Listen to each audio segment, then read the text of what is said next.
Good day. This is ISIS TV Plus News. I am Ehize Antoinette. Now the news in details. Nigerian community of intellectuals have defied on the recent addition of Nigerian words to Oxford English Dictionary. 29 words including downfall, keke, buka, and okada were added by Oxford English Dictionary into its database, but some intellectuals believe it's legalization of street words. On the other hand, the development was lauded with so many language users, believing it would promote a sense of pride in language use. The addition of Nigerian words into the repertoire of Oxford English Dictionary has been welcomed by mixed reactions as Nigerian academics, writers, and language scholars begin to question what constitutes proper English.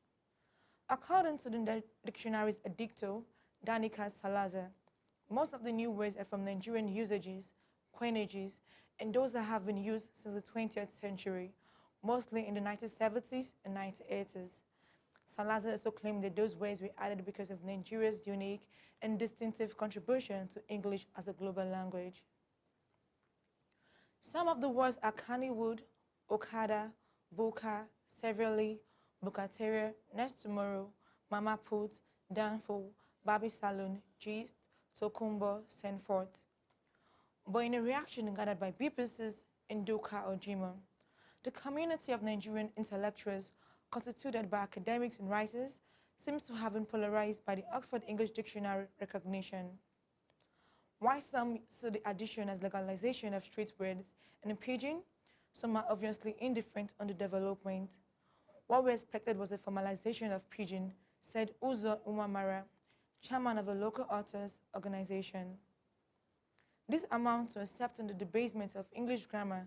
BBC quoted a historian, Timi Soloye, who thinks Oxford English Dictionary might have gone too far for adding some words which are not supposed to be added. The Hanken Measuring Index has ranked Nigeria as the 5th saddest nation in the world. The ranking was based on how each country manages inflation, borrowing, and unemployment.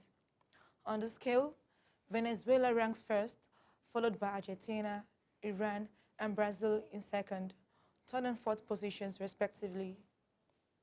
In looking at the condition of human lives across the globe, the National Review used the Hanken Measuring Index, which looks at countries and how they fare. The index based sad countries on high inflation, borrowing costs, and unemployment, where the only way to get out of it is through economic growth. It is no wonder, therefore, that happiness tends to bloom in a state of good economic decision. It should be noted that the first measuring index was made by economist Arthur Oko in the 1960s. On the table, Venezuela ranks the world's saddest country with a 7,469 index rate, where the contributing factor was consumer prices. Argentina follows in the second position, Iran in the third, Brazil fourth, Turkey fifth, while South Africa and Nigeria occupy the 6th and 7th positions. In that manner, one can flip the index and say that Nigeria beats South Africa as one of the happy countries in Africa because it is 36.8 compared to South Africa's 43.4 on measuring index. Over to Stella Maris for the entertainment news.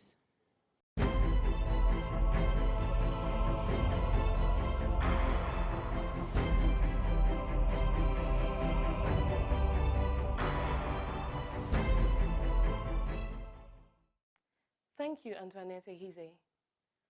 I am Namchi Stella Maris, and this is the entertainment news. Headlines. FG backs 1.1 billion naira documentary on Nigerian 1914. Kim Kardashian attacked online for Northwest, supposedly ripping off a 5-year-old YouTuber star. The federal government has thrown its weight behind the educational film and documentary on Nigeria.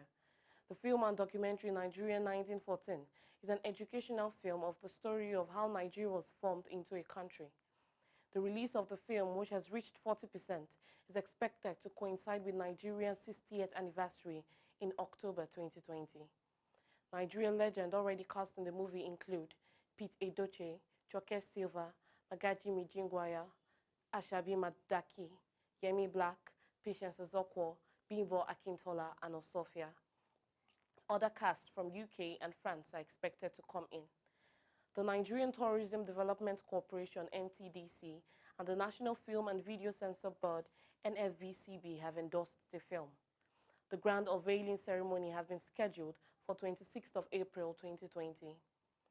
Representatives of both government agencies promised to support the project, which is seen as a very important educational instrument for the teeming youth of the country. The movie was inspired by the American classic movie, Roots, produced to educate and touch the moral conscience of Americans, and the movie Australia, produced based on the Australian history to promote interracial understanding. Kim Kardashian has found herself in hot water with people on social media again. Page 6 claims the reality star recently explained that she didn't mean to copy the performance of another young child. This past Thursday, the 6-year-old Northwest put on a performance at the Yeezy Season 8 fashion show in Paris, France, and not long after, a YouTube star's parents called her out for Northwest performing along the same song their child Zaza used. The young YouTuber's parents placed a comparison video on their Instagram page showing that theirs came first.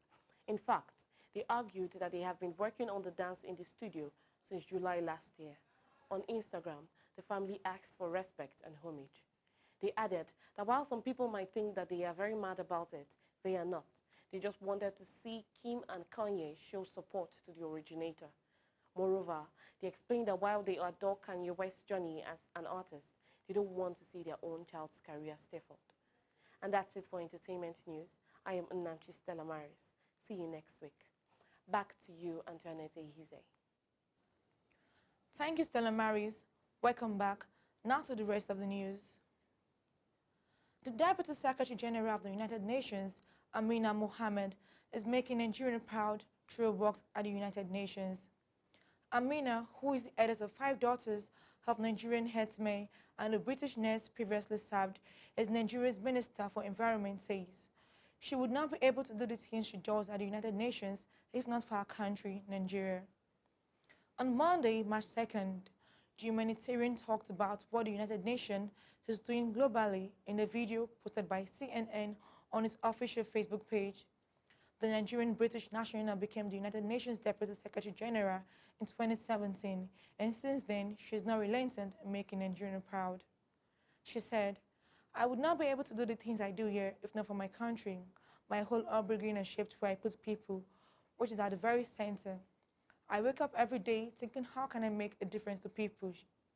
She added that being a humanitarian is her calling and who she is. We've come to the end of the news. I am Ehize Antoinette, ISS TV Plus News. Thanks for staying with us.